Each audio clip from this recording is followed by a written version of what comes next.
Yan na, isang magandang umaga po sa inyo pong lahat. Tayo po ay dadako na sa ikalawa sa huling 7 wika ng ating Panginoong Hesus na mababasa po natin sa Lucas 23 verse 39 to 43. Sumagot si Jesus, sinasabi ko sa inyo, ngayon di isasama kita sa paraiso.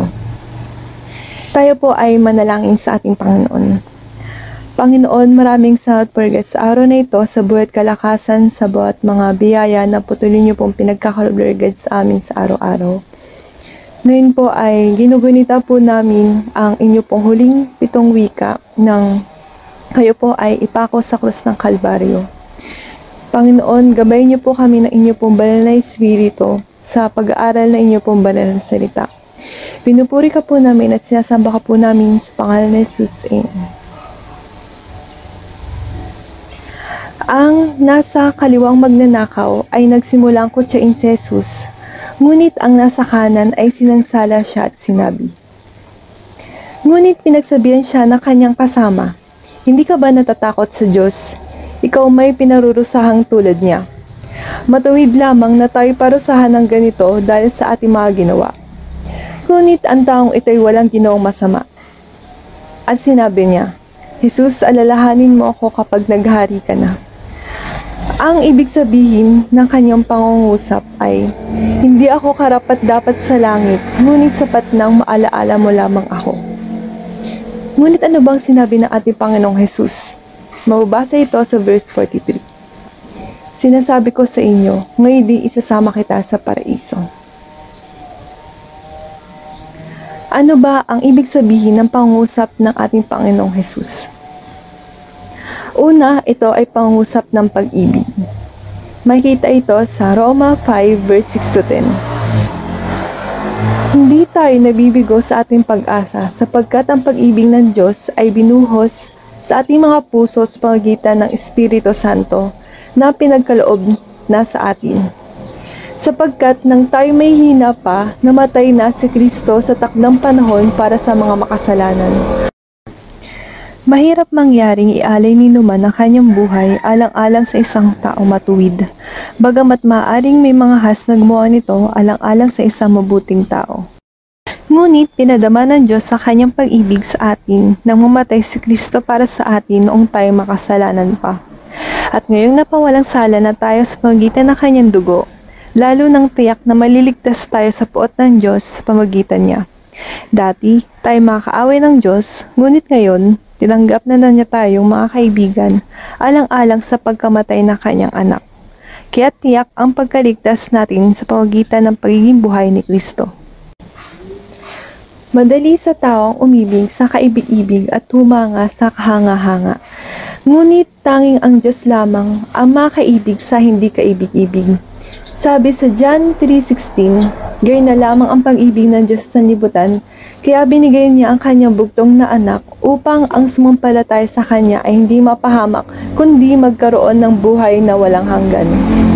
Hindi kayang isipin o unawain o ilarawan ng tao at maging ang mga anghel sa langit ay nagtataka at nagtatanong, bakit gayon na lamang ang pag-ibig ng Diyos?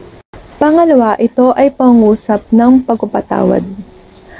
Ang pangusap ng nasa kanan ay salita ng pagsisisi, pagtanggap, at panampalataya kay Jesus na mabasa natin sa Lucas 23 verse 42. Jesus, alalahanin mo ako kapag naghari ka na. Ang ibig niya sabihin doon ay, nais kong hilingin sa iyong iligtas mong aking kaluluwa, bagamat ako hindi karapat-dapat, sapat na marinig ko na alalahanin mo lamang ako ay masisiyahan na ako. At sinabi ni Jesus sa verse 43, sinasabi ko sa iyo, ngayon di isasama kita sa paraiso. Sabi sa Mateo 11 verse 28 to 30, lumapit kayo sa akin, kayong lahat na napapagal at nabibigatan sa iyong pasanin, at kayo'y pagpapahingahin ko. Pasanin ninyo ang aking pamatok at mag-aral kayo sa akin. Ako'y maamo at mababang loob, at makakasumpong kayo ng kapahingahan para sa iyong kaluluwa. Sapagkat maginhawang dalhin ng aking pamatok at magaan ang pasaning ibibigay ko sa inyo. Pangatlo, ito ay pangusap ng pagtutuwid. Itinutuwid nito ang maraming maling katwiran patungo sa paraan ng kaligtasan. Hindi ang salapi sa iglesia, pagbibinyag, pagsunod sa 10 utos, paggawa ng mabuti o pagtanggap natin sa huling sakramento ang makapagliligtas sa atin, kundi si Jesus lamang. Siya lamang ang kaligtasan. Pang-apat, ito ay pangungusap ng katiyakan. Ang kaligtasan ay hindi isang pagbabaka sakali. Ito ay laging may katiyakan. Sabi sa 2 Korinto 6 verse 2, sapagkat sinabi niya, sa kaukulang panahon ay pinakinggan kita. Sa araw ng pagliligtas, sinaklolohan kita. Tingnan ninyo, ngayon na ang panahong nararapat. Ngayon ang araw ng pagliligtas. May katiyakan kung sino ang ililigtas. Sino nga bang ililigtas kundi tayo ay ililigtas ng ating Panginoong Hesus? Tiyak kung saan dadalhin. Tayo ay dadalhin ng Panginoon sa paraiso. Kung tayo ay magsisisi at mananampalataya sa ating Panginoong Hesus. Kaya sarap sa pakiramdam na tayo ay mayroong kasiguraduhan sa ating Panginoon, kaya nga ang mga mananampalataya ay hindi natatakot sa kamatayan dahil para sa kanila, ito ay pagbubukas ng pinto patungo sa paraiso. Ang ikalawa sa huling 7 wika ng ating Panginoong Hesus, sinasabi ko sa inyo, ngayon di isasama kita sa paraiso.